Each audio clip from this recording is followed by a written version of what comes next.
नमस्कार दोस्तों, मेरा नाम है सूरज भान। आप सभी का मेरे चैनल जीके सूरज सर पे स्वागत है।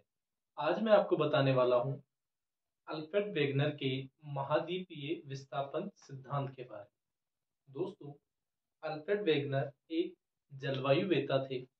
जब वे विश्व की जलवायु के बारे में पता कर रहे थे, तब उन्हें कुछ ऐसे प्रमाण मिले जिनके आधार पे उन्होंने एक सिद्धांत दिया जिसका नाम था महाद्वीपीय विस्थापन सिद्धांत।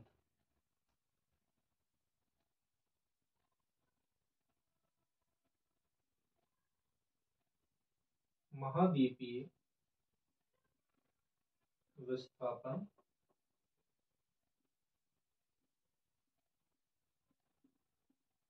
सिद्धांत। महाद्वीपीय विस्थापन सिद्धांत वेगनर द्वारा सन 1912 में दिया गया था। इस सिद्धांत के तहत वेगनर महोदय ने बताया कि आज जो स्वरूप हम महाद्वीपों को देखते हैं, ये कार्बोनिफेरस में ऐसा नहीं था। वेगनर महोदय ने क्या बताया कि कार्बोनिफेरस युग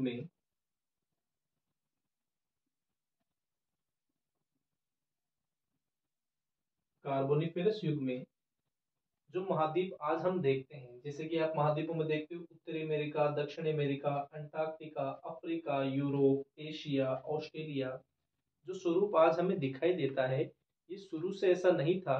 इन महाद्वीपों का क्या हुआ कि विस्तार हुआ है। अगर बेसिकली मैं बात करूं तो जो ये सिद्धांत है महाद्वीपीय विस्थापन सिद्धांत, ये महासागरों और महाद्वीपों के विस्थापन पे ही है। वेगनर महोदय ने बताया था कि इनका विस्तार हुआ है।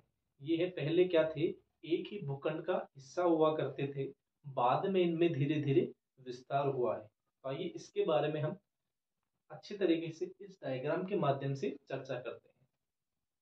तो वेगनर महोदय ने ये बताया कि जो महाद्वीप आज हमें वर्तमान में दिखाई देते हैं, ये पहले एक ही भूखंड का हिस्सा हुआ करते थे। जब कार्बोनिफेरस युग था, तो उस कार्बोनिफेरस युग में ये एक भूखंड का हिस्सा थे, जिस भूखंड को संयुक्त रूप से पेंजिया के नाम से जाना जाता था। इस पेंजिया के चारों तरफ जल भरा हुआ था, जिसे पेंथालासा के नाम से जाना जाता था। क्या बताया मैंने कि वर्तमान में जो महाद्वीप आज हमें दिखाई देते हैं, वे एक ही भूखंड का भाग थे, जिसे संयुक्त रूप से पेंजिया कहा जाता था। इस पेंजिया के चारों तरफ जल भरा हुआ था, जिसे क्या नाम दिया गया, पेंथालासा नाम दिया गया। कार्बोनिफेरस से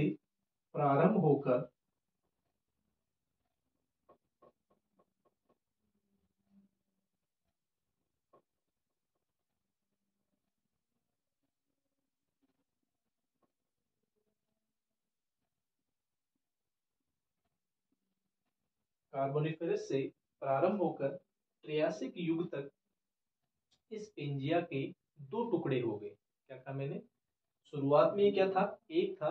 जब कार्बोनिफेरस से प्रारंभ होकर जब ये ट्रायसिक युग तक पहुंचा, तो ये पेंजिया दो हिस्से में बट गया। जैसे आप इस मार्कर को मेरे हाथ में देख रहे हैं, ये पहले एक हिस्सा था, लेकिन जब ये ट्रायसिक युग तक पहुंचा तो ये दो भागों में बट गया।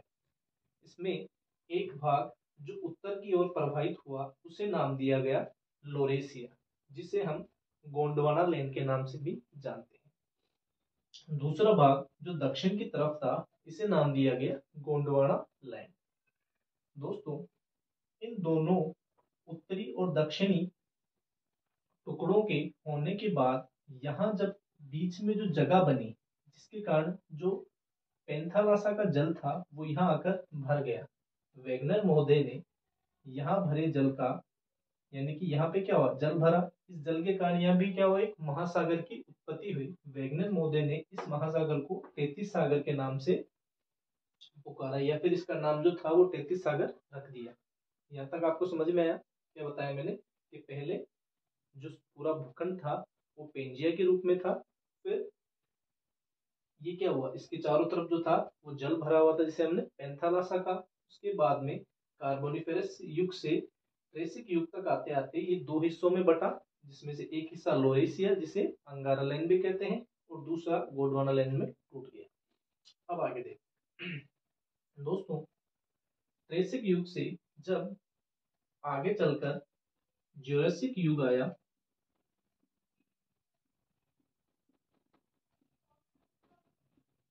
ज्यूरासिक युग तक पहुंचते पहुंचते इस लोरेशिया और गोंडवाना लैंड के भी टुकड़े हो गए। पहले तो इसके दो टुकड़े हुए थे पेंजिया के, लेकिन आगे चलकर ज्यूरासिक युग तक इन दोनों टुकड़ों के भी क्या हुए, टुकड़े हुए, जिनसे आज वर्तमान जो महाद्वीप हम देखते हैं उनका निर्माण हुआ। तो देखते हैं कौन से टुकड़े से कौन सा महाद्वीप बना। सर्वप्रथम हम देखते हैं लोरेशिया के बारे में। वर्तमान जो लोरेशिया था, उससे वर्तमान महाद्वीप जो थे उसमें यूरोप, एशिया और उत्तर अमेरिका का निर्माण हुआ। क्या कहा मैंने, जो लोरेशिया है इससे किस किस का निर्माण हुआ, उत्तरी अमेरिका, यूरोप और एशिया का निर्माण हुआ। और जो गोंडवाना लैंड है इससे आपका दक्षिणी अमेरिका, अफ्रीका, ऑस्ट्रेलिया, मेडागास्कर, प्रायद्वीपीय भारत तथा अंटार्कटिका का निर्माण हुआ।